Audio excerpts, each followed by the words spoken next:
Red 40? It's a petroleum dye, coal tar dye. These are coal tar dyes that were, have been in use for decades and decades and produce very, very vivid colors. And Marion, when you say it's a coal tar dye, sorry, just It help me comes to from understand. petroleum. It's oil. It comes It's from a oil. petroleum product. You say that as though it's obvious. So they're basically putting bits of oil in the candy for my they're kids. putting chemicals that are extracted from oil. Is that better? I have no idea. I never eat this stuff. I mean, for me, these are, they're not something that are in my dietary plan at all. If I see these colors on a package, I don't eat them. Well, I don't eat anything that's not natural. That's one of my food rules. So help me to understand a little bit whether anyone else should care. So we talked about these additives. You've already said there's a lot of them in lots of different places. They're not well studied because it's very hard to do this research. Is there any potential risks or downsides from this? Or is this like, oh, that's sort of interesting, don't worry about it, carry on with your day? Well, the FDA has said that color additives are safe at the levels at which they're commonly consumed. Other people disagree. And there have been a number of clinical trials dating back to the early 1980s when a physician named Benjamin Feingold developed the Feingold diet, which was aimed at children with hyperactivity or neurobehavioral problems. And his view was that if you took the color additives out of foods and didn't allow children to eat these diets, that their behavioral problems would resolve.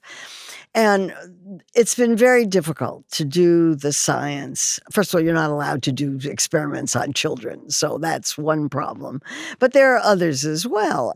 The study with which I'm most familiar, because I know some of the people who were involved in doing that study, was one done in the 1980s on 6 children who were given either a drink that had color additives in it or a drink that did not have color additives in it, and somehow they matched the color of these 2 drinks so that you couldn't tell which was which, and neither the parents nor the children knew which was which.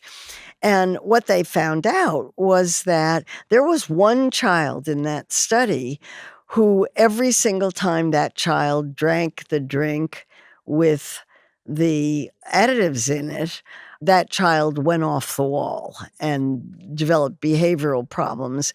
The parents could identify it every single time, but the other 5 children, no. They didn't show any effects. So when the talk is about some children are sensitive, that's what they mean. Well, 1 out of 6 is a lot, or a little, depending on how you look at it.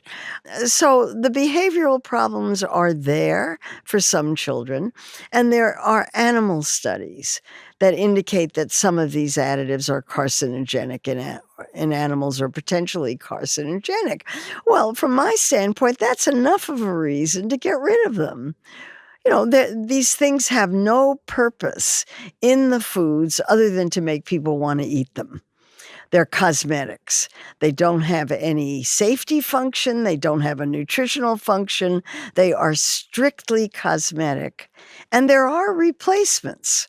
There are vegetable replacements, and they're not used in Europe.